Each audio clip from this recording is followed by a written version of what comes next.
Hey everybody, welcome back. I am back in Chicago and I'm spending this whole weekend putting together my essay on Nelson Algren, the Chicago author of books like Never Come Morning, The Man with the Golden Arm, which is in my backpack, which won the first ever National Book Award. I think I have more actually. Walk on the Wild Side, Entrapment. This was collected after his death. This is a biography of him, Never a Lovely So Real. So I've been doing a ton of reading on him.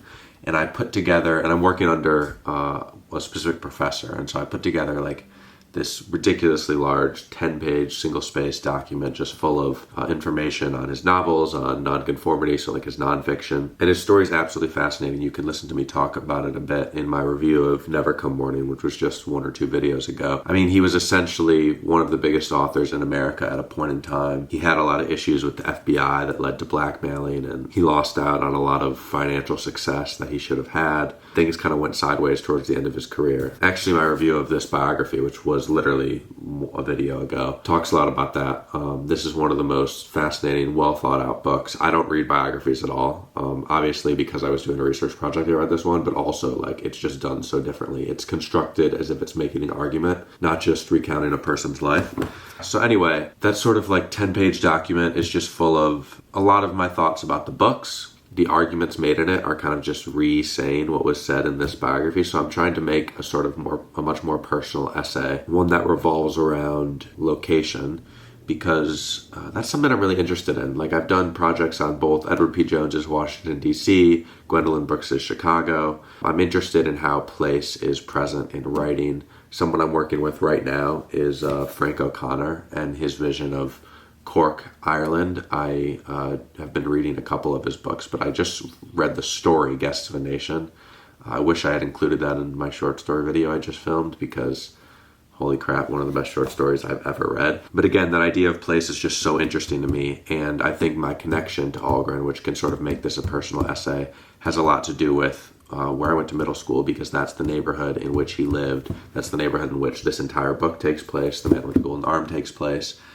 He'll mention something like Pulaski Park, and it's like, you know, I used to do like little middle school benefit runs around around Pulaski Park, and you know, we get like a silly band for every quarter mile we completed, and it's like, you know, these kinds of anecdotes that I think can anchor an essay, and are also what draw me to Nelson in a lot of ways, because not only is his writing incredibly honest, not only are the people he picks to write about important subjects and subjects that don't get written about, but there's also a very personal connection for me there. And part of the reason in which some of my writing has gone from, you know, feeling like I need to tell other people's stories because theirs are more interesting than my own, to realizing that, you know, the places I've been, the things I've seen are actually, you know, worthy enough subjects, and the honesty you can take from your own life, no matter how exciting or boring or, you know, whatever it is the story you've got to tell. And that's not to say he didn't write about other people. In fact, he was very focused on interviewing people and talking to people, but it was sort of Chicago that was his subject, and Chicago was his. Yeah,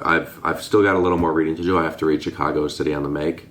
But I figured I would do sort of a writing vlog, hold myself accountable this weekend. This weekend, today, I'm going to be reading and beginning the foundations of the essay. And then tomorrow, I'm actually going to go, it's supposed to be a rainy day tomorrow, but I'm going to go down to the Polish Triangle, which is where these books sort of take place. And I'm going to take some photos of the places he lived. There's a certain church in Never Come Morning that's still up. It's like a historical landmark now. So try to kind of trace locations and maybe include some of those pictures in the essay or something. And I think it'll be cool to just get down there and kind of feel things out. But yeah, so I'm going to take you guys with me. Hopefully I'll do like a little vlog style thing in coffee shops today as I'm moving around, because I'll be both in kind of the Lakeview area, but I'll also be downtown. And then tomorrow I'll be kind of like the Wicker Park area. So all over the place. And yeah, thanks for watching. I hope you guys enjoy this little vlog. It's both for myself, but I think it's also kind of interesting. And thank you all for continuing to watch, continuing to comment, continuing to reach out. And yeah, I'll see you all tomorrow or the day after to chat a bit more.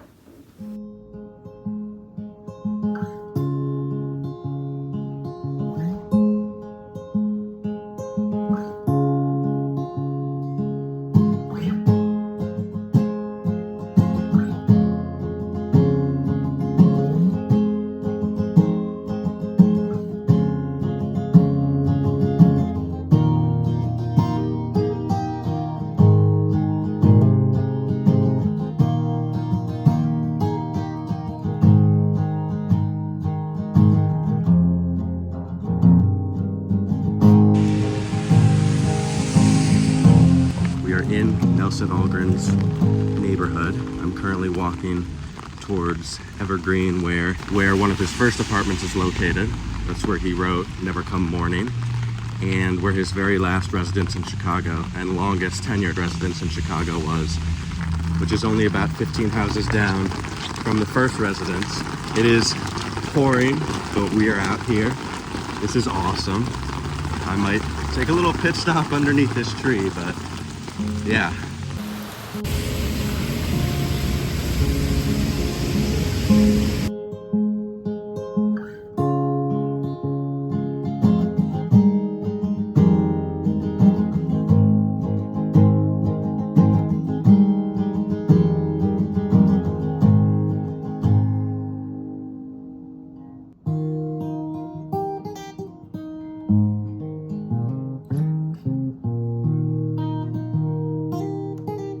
Hey everybody, welcome back. I've had a incredibly fun weekend chasing around Wicker Park mainly, which is the neighborhood that Nelson Algren was from. Hopefully some of those videos made it in there, kind of looking at the Polish Triangle, some of his residencies.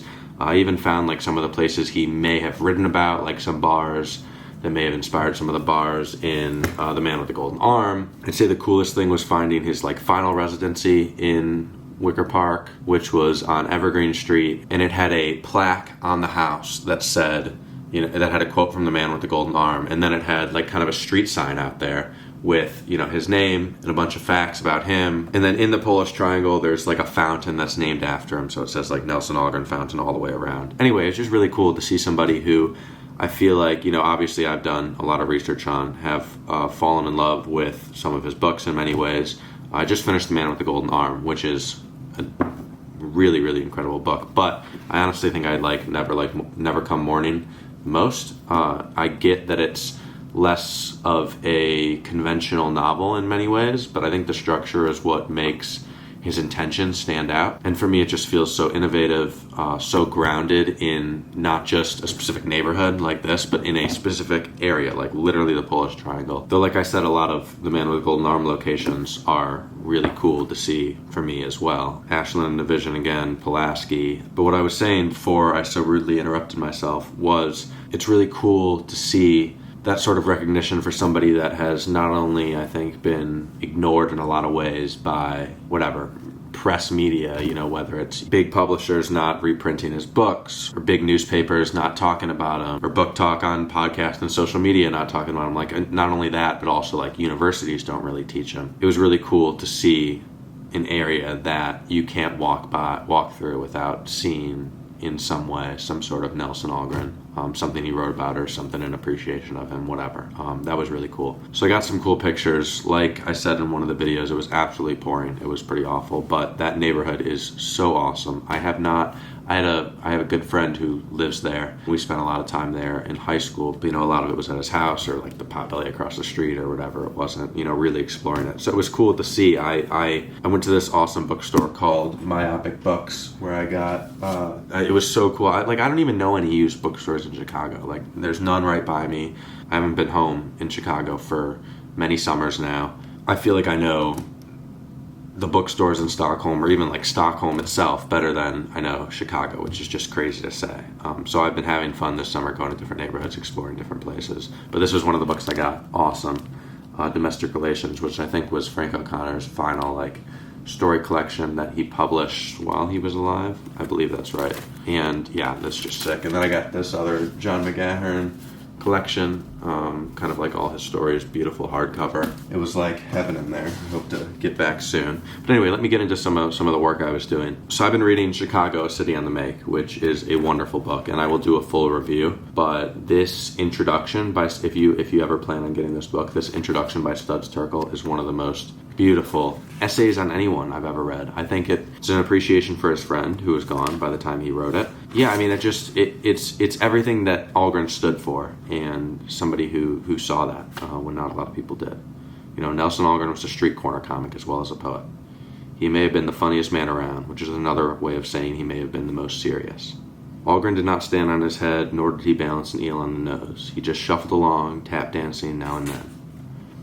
He may be remembered as the gamin who saw through it all, with an admixture of innocence and wisdom and indignation. And Algren even wrote an afterword here that's really fantastic, and I think says a lot about what he's trying to do. Here's a great portion from the afterword that Studs Terkel actually quotes. "We have to keep Chicago strong and America mighty," I heard His Honor proclaim before sentencing the girl with a record for addiction. "A year and a day, take her away." Blinking out of the window of an Ogden Avenue trolley at the sunlight she hadn't seen for almost a year. "I guess I was lucky I done that time," the girl philosophized. "Chicago still looks pretty strong and America looks mighty mighty. Still, nobody seemed to be laughing." The man is a prophet, says Terkel. Yeah, I mean, this is wonderful. He's so ahead of his time in so many ways. I would say one of the main arguments that Colin Asher makes in his biography is sort of that Algren believed you could see the future of the country by looking at the class of people that he was writing about, and that's why he was writing about them. The argument I think I'm trying to make is much less of an argument, or much less broad at least, but it definitely, I definitely see that as kind of a major attraction to his writing. He looked at foreign policy, racism, sexism, homophobia, class issues. I mean, everything in ways that I'm not going to say like should be commended exactly, but there is a sense that's like, if you read a Saul Bellow essay from the 1950s or whatever, it's going to be, the most awful just thing you've ever read. And that flew in that time period. Those people made, and I guess it flies in today's time period too, whatever, but he was not that. Anyway, so I've been working on the essay, trying to revolve it around my own experience in some ways, like I believe I said at the beginning of this video. I've also, and this wasn't exactly intentional, begun working more on my novel. I hate to kind of call it that, but I don't know. I mean, it's the project that I'm going to use for my thesis this fall. So you'll see a lot more kind of Algren content-ish in August when I'm trying to finish up this essay/project, and you'll see a lot more like writing-based stuff in this fall, September through December, when I'm trying to get basically the first half of a book done. I've read some sections of that book to you guys already. I think most of those are still in there, but like that first part about the painting, that is kind of, I've come back to that because, I have a lot of different stories or chapters or things that I think stand well on their own. But you've got to have, chapter 1, 2, 3. It's got to kind of be in order, I think, for me to really go somewhere. So I've been filling in the parts of that first section that are going to hopefully lay the groundwork for the story, which has been hard because I don't want to, it's the most classic thing ever to write a novel about a novelist, and that's just not the direction I want to go. At the same time, I do find discussions of art and of literary influence to be, I could never write a book that doesn't have that, or at least not right now.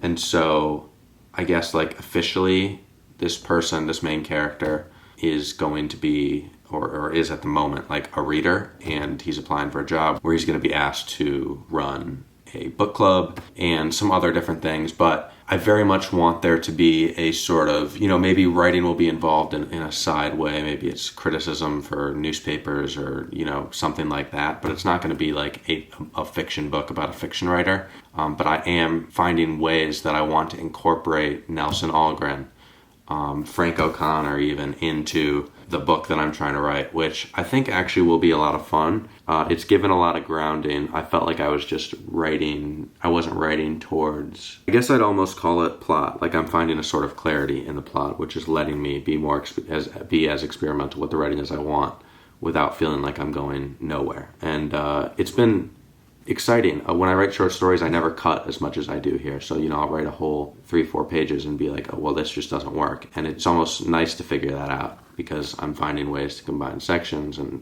kind of finding the order of things I want them to move in. And I found a lot of clarity just in writing like the beginning dialogue of the first chapter, how I want what I want the character's past to be, what I want. Because it's almost like you can see it, you can feel it in the way they're speaking, in the way they're whatever. And that sounds really stupid. To me, it just sounds stupid to say out loud, but I do feel like I'm making progress there.